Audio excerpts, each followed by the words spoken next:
Once upon a time, in a small village called Umunachi, deep in the heart of southeastern Nigeria, there lived a kind-hearted boy named Ikenna.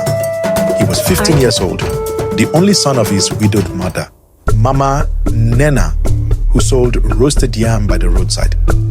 Ikenna was not strong like the other boys in the village. He could not climb trees or wrestle. But there was one thing special about him.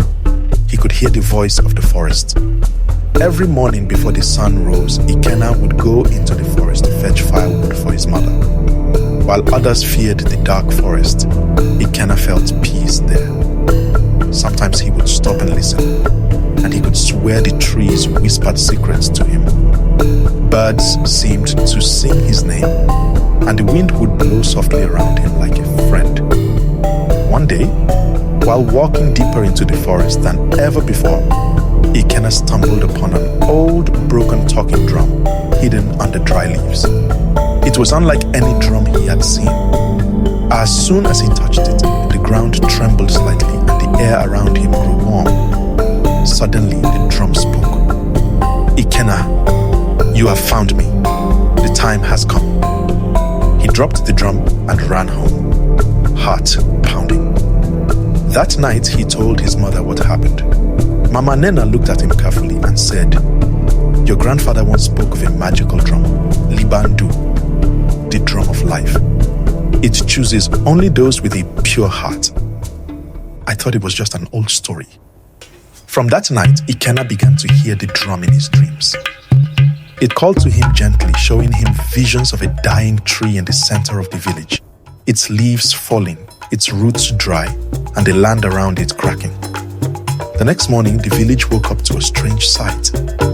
The sacred tree in the village square was dying. It had never dried up before, not even in the worst drought. Panic spread across Umunachi. The elders tried sacrifices, songs, and prayers, but nothing worked. Then Ikenna stood up during a village meeting and said, "The forest has spoken to me. I know what is wrong. Let me go."